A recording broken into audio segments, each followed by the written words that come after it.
Hey class, welcome back to our history subject and getting back into American Revolution. We are going to be covering chapter 12 today, The Fighting Begins. If you haven't watched chapters 1 through 11, please go back and do that. Also remember to complete your chapter vocabulary for each chapter and also participate in each chapter's big question discussion post. Before we get into chapter 12, let's review what we've talked about. And that is that a lot of tension has been rising between the colonists and British, their mother country, right?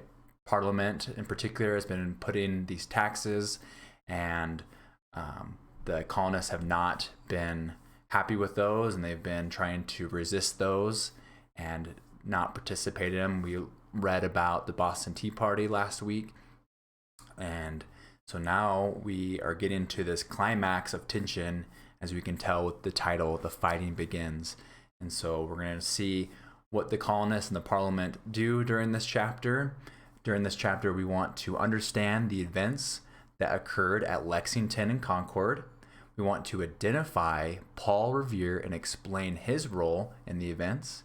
We want to define the term Minutemen, so that's going to be one of our vocabulary words, and explain who these Minutemen are.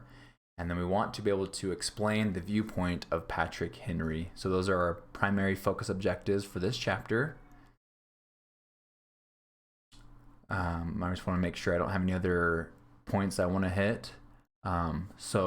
During this chapter, we're going to read about what happened when the British Army came face to face with American soldiers. So that before the actual fighting started, Patrick Henry gave a speech that is remembered even today. So Patrick Henry will play a big role before the fighting actually begins.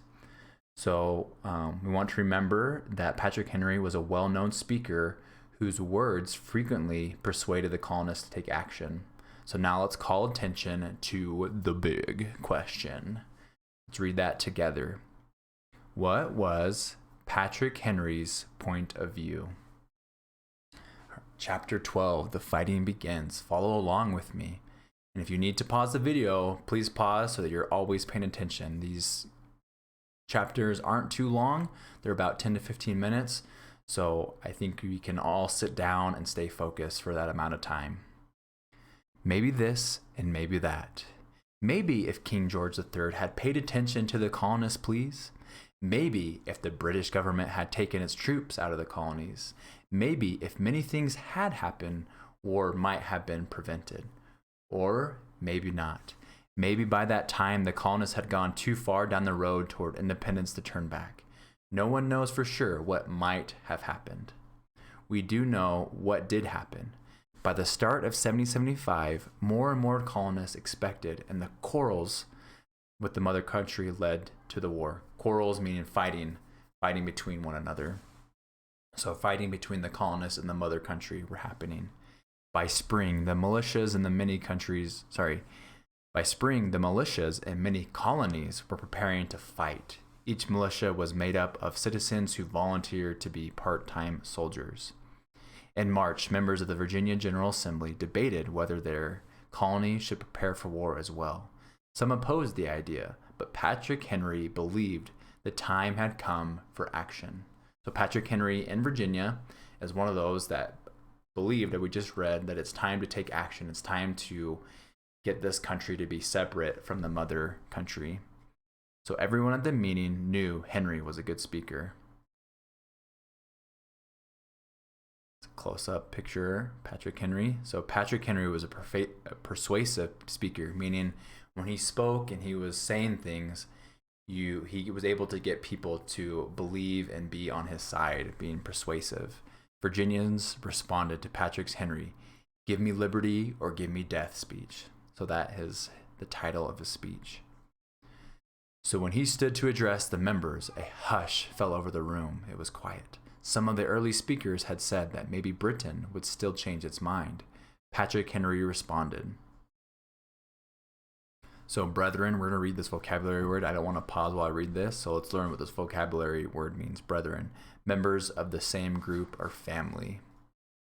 So these men, he's calling brethren, being the same group, trying to unite these people, Virginians, trying to unite the colonies. So, brethren, shall we try argument? Sir, we have been trying that for the last 10 years. We must fight. Gentlemen may cry peace, peace, but there is no peace. The war has actually begun. The next gale that sweeps from the north will bring to our ears the clash of resounding arms. Our brethren already in the field. Why stand here? Why stand we here idle? What is it the gentlemen wish? What would we have? Is life so dear, or peace so sweet, as to be purchased at the price of chains and slavery? Forbid it, Almighty God. Then Patrick Henry stood tall. He raised his arms high, his voice clear as a bell. He finished with the words that have stirred lovers of liberty ever since. I know not what course others may take, but as for me, give me liberty or give me death. So those are some of the strong, persuasive words that Patrick Henry spoke. So Patrick Henry was wrong when he said that the war had begun. 3 weeks after his speech, the real fighting began. For several months, militias in Massachusetts had been training to fight. These farmers and townspeople called themselves Minutemen because they could be ready to fight on a minute's notice. So let's pause and kind of reread that definition. Minutemen, people who volunteer to serve in the American militia and who are ready to fight at a moment's notice. So again, just a reminder, when you are filling out the chapter vocabulary words, please use the definitions that are found in the book. Again, that helps me know that you are in the book and reading. And then also, please do not copy and paste your answer to the big discussion post. Please use your own words. So these Minutemen are able to get ready at a moment's notice really quickly. So to prepare for battle, the Minutemen had been collecting guns, gunpowder, and other supplies. They hid these supplies in the village of Concord, about 15 miles north of Boston. Remember that the British sent Army General to serve as the governor of Massachusetts? The new governor was General Thomas Gage. General Gage learned about those hidden supplies in Concord. He also learned that the two Sons of Liberty, Sam Adams and John Hancock, were hiding in the town of Lexington. Just want to pause really quick and just kind of connect what we're reading here in history and also what we're reading in Johnny Tremaine.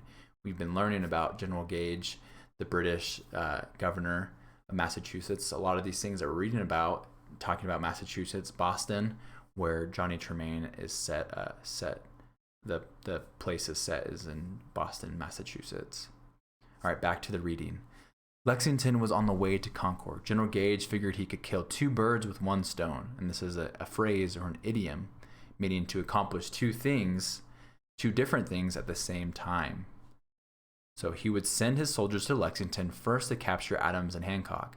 The soldiers would then continue on to Concord and take the Minutemen's hidden supplies. So the two birds that he's killing with one stone is he's sending these soldiers to get Sam Adams and Johnny Hancock, and at the same time capture the Minutemen's supplies. So those are the two birds he's killing with one stone.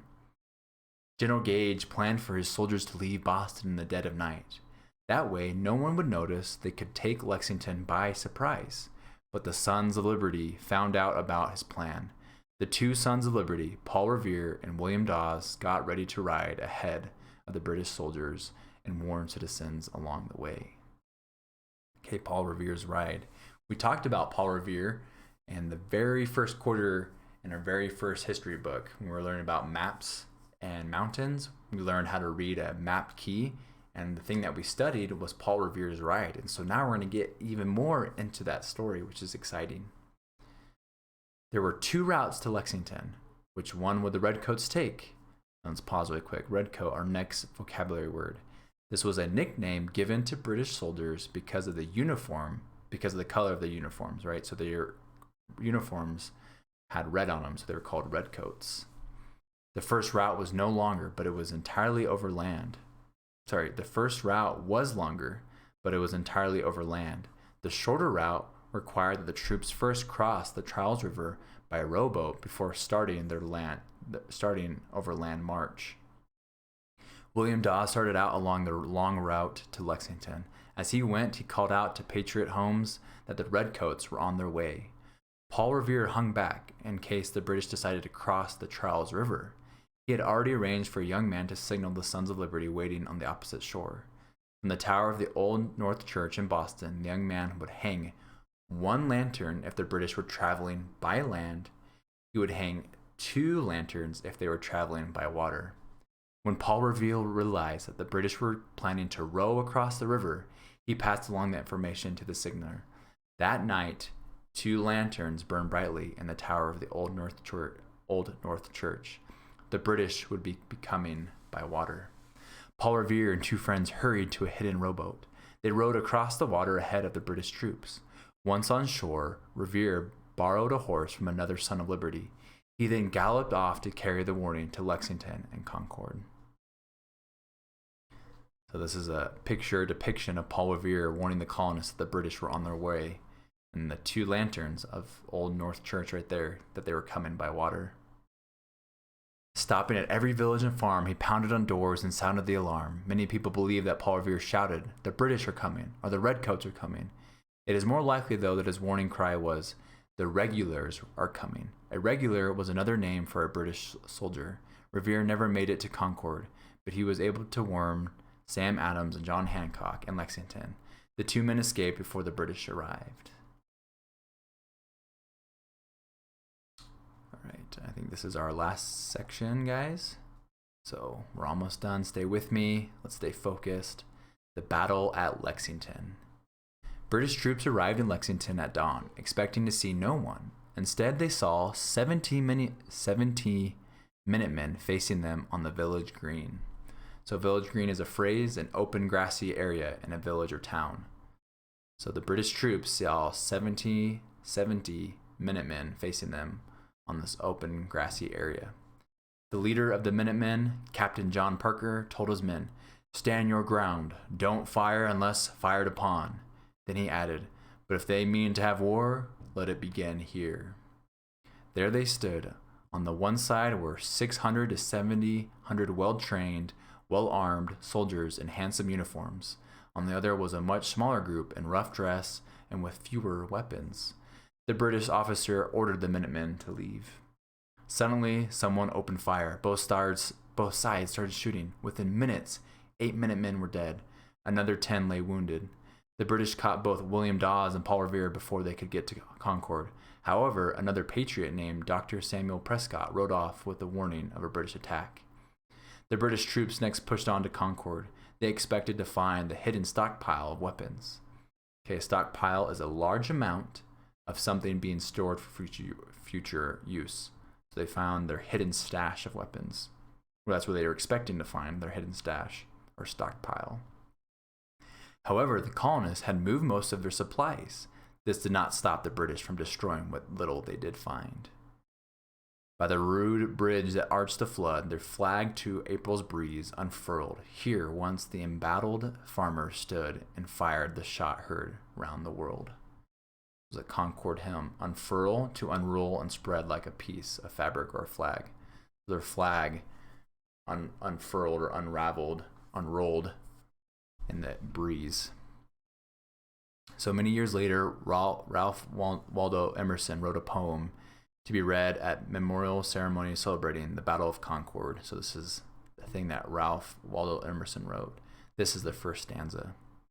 Once again, the British were surprised to find Minutemen waiting for them. This time, there were nearly 400 of them gathered at the North Bridge near the Concord Village Green. So remember, green, grassy, open area. Soldiers at the bridge opened fire. Minutemen fired back. After 5 minutes of fighting, the British decided to return to Boston. That long march back to Boston became a nightmare for the British soldiers. Paul Revere had alerted all the people living along the route. They had watched the British march toward Lexington in the early morning hours. Now they awaited behind stone fences, barns, and trees for the British to return. In their bright red uniforms, the soldiers were easy targets. Shots rang out along the route. Before the British got back to Boston that night, the Minutemen killed 73 soldiers and wounded another 200. That was nearly half of the number of soldiers who had set out for Lexington and Concord earlier that day. The colonists suffered losses too. Nearly 50 men died. The Americans did not know it at that time, but the war for independence had officially begun. That is chapter 12. I'm going to scroll back up to read our big question for those that want some help with answering that. Remember, do not copy and paste an answer. Please use your own words. And right now, I'll give you some points and hints to help you with it. So the big question, what was Patrick Henry's point of view? So Patrick Henry is remembered for saying, what was his famous saying, all right? So that's something you should cover. Henry compelled his fellow colonists to start the fight with Britain, claiming that they were waiting idly for the British. For Henry, he would rather, and I'll pause right there, remember, he would rather what than what? What was his famous phrase? So that famous phrase should be a part of your answer to the big question. And that is it for chapter 12. I will see you guys in the next chapter.